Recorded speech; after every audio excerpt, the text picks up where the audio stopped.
Hey everybody, welcome back. Today we are reading Isaiah 37 to 39 as well as Psalm 76.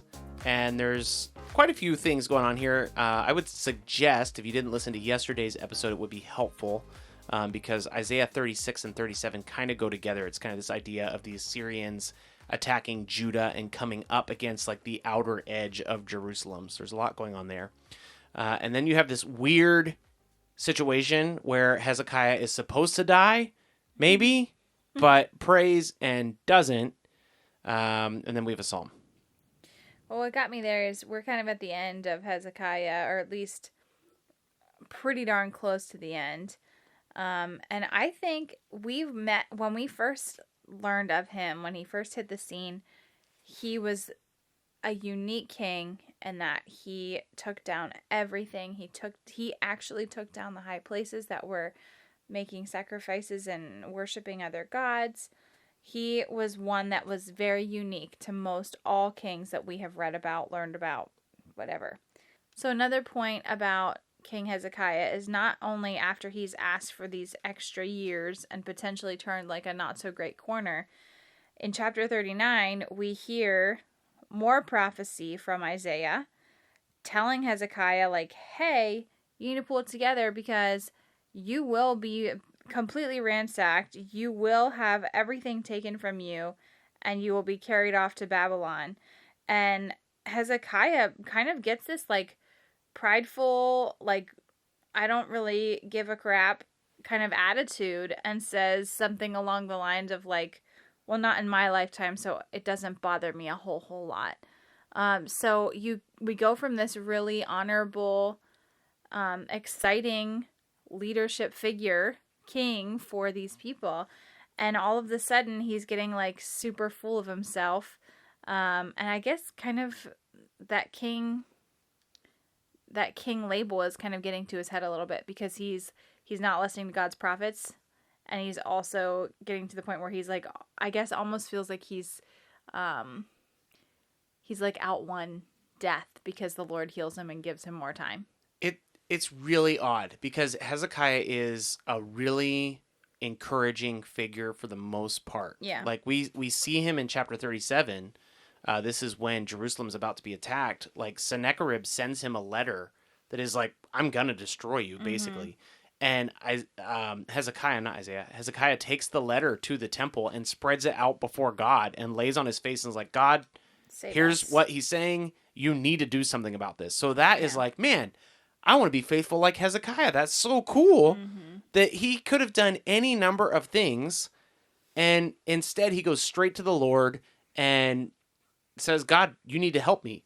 Side note, Sennacherib's prism, which we talked about yesterday, which is like this archaeological find that proves this story is correct, says that Sennacherib, he is recording the events. It says that he penned up Hezekiah in Jerusalem like a bird in a cage. And so we see this happening. Like Hezekiah is trapped. He goes to the Lord. The Lord says, fine, I will deliver you. And he does in miraculous fashion. Then we see Isaiah coming to Hezekiah and saying, Hezekiah, this is in chapter 38, you're sick, set your house in order, you're going to die.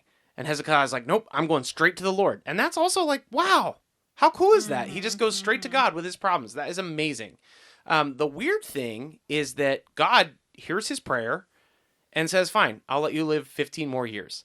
So I love this story. I wish I had a good answer for this story. I do not. If you're like a huge God is sovereign fan, you have to explain why Hezekiah is able to pray and change God's mind. I guess you could say that like God was testing him or something and never intended to actually kill Hezekiah, I guess. It's tricky. Maybe even like other prophets before, like Moses has been the same way. This is a clear instance where Hezekiah asked for something and God's will seems to have changed because of Hezekiah's faithfulness. And then these 15 years that he gets, we don't know a lot about them other than Isaiah also comes to him and says, hey, there's going to be a ton of destruction. He's like, well, is it going to happen when I'm alive? He's like, no. He's like, oh, okay, cool.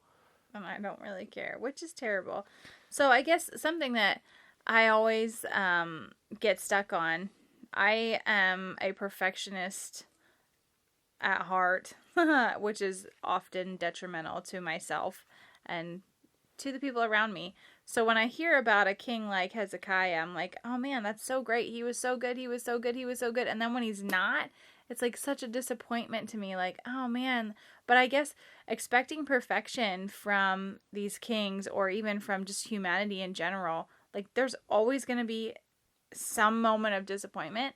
Um, but what's exciting is what Isaiah often prophesied about is the coming of a king who was perfect, who is perfect, Yeah. and will always be. That's a really good insight, actually. Like, it's really tempting reading these stories to find our hope in these characters. Yeah. And our hope is not in these characters. They are flawed human beings like we are flawed human beings. Yep. Hezekiah, man, like, he did so great and then just kind of didn't. I was just reading a short little piece by J.D. Greer, just because I was kind of reading up on this Hezekiah's prayer, and he was saying that it seems like Hezekiah passed the test of adversity.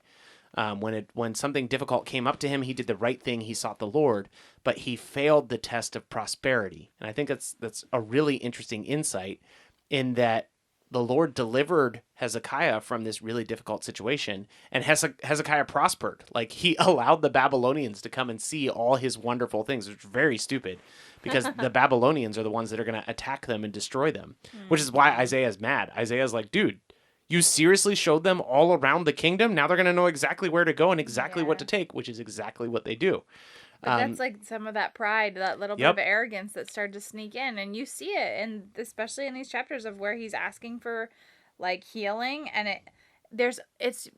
it seems unique in this story, but it happens all the time when people are just like, oh, I did that, or I can do this, or I've done that for myself. Where it's like, no, actually, God allowed that. God did that. God healed this. God allowed you to be victorious against what was supposed to happen. So when you put yourself in God's place, it's not good. It's ugly. And Hezekiah definitely seems to be a different person facing challenges than he is when he's enjoying relative peace and prosperity. And so I think that is a really applicable your part for us. Yes. In that, it's kind of cliche, but like when you are experiencing hard things, what do? You go to God. Like we've experienced some hard things recently, and we prayed a lot about it. We rolled out that Sennacherib's whatever. We rolled out the letter. And we're like, look, look what's going on. Please intervene. Not quite. But when you come to a time of peace and prosperity, do you seek the Lord with the same amount of earnestness, or do you allow just kind of a lame attitude to come over your life where you just don't think about the Lord and you just don't enjoy a relationship with the Lord? And obviously, like with what Hezekiah actually says is like, oh, it's only going to affect my offspring, my ancestors. What do I care? Well, that's interesting too. Like turning a blind eye to what you know is going to impact others, but isn't necessarily impacting you. Like that's not good. That's not good. That's so obvious in our lives today too, and multiple. And it seems so opposite of Hezekiah. Yeah. To be so not concerned about his people. Another thing that will develop as we read further, I think we're not going to be reading this for a little bit because we're going further into Isaiah. Hezekiah's son is not a good dude. Like Manasseh is probably one of the more evil kings of Judah. And so it does appear that Hezekiah did not do a great job raising up a faithful heir. So there is a red flag there about him. And tradition holds, it's not actually in the text, so you can take this or leave this. Tradition holds that Manasseh is actually the one who killed Isaiah. It's not in the text. We can't read the Bible and say that that's true. But historical tradition says that Hezekiah's son is actually the one who murdered Isaiah. So Hezekiah didn't do great with his heirs. Yikes. So just remember, like, really, seek the Lord with everything that's in you, regardless of your circumstances, because ultimately we are God's children. We exist to glorify the Lord in all the things we do, whether that is hard times or good times. And that does seem to be what separates people who finish well and people who do not. That prosperity, that peace seems to get to people pretty quickly. And as we've followed the history of these kings, it seems to get to almost every single one of these kings. They start to do really well for themselves, and they forget who the Lord is. So watch out for that in your own life. And I would say build some strong relationships with people who love the Lord and can speak into your life when they see that happening. It was actually a good thing that Hezekiah had Isaiah to be like, hey, what are you doing, dude? Like, this is not good. So if you need a prophet in your life, go find one and allow them to mentor you and do life with you and lead you well. So we'll be back again tomorrow. We're going to read some more Isaiah. So we'll see you then. Thanks so much for listening to God's Plan, Your Part. If anything stuck out to you, if you have any questions, or if you'd like to receive a Bible, you can email us at godsplanyourpart@gmail.com.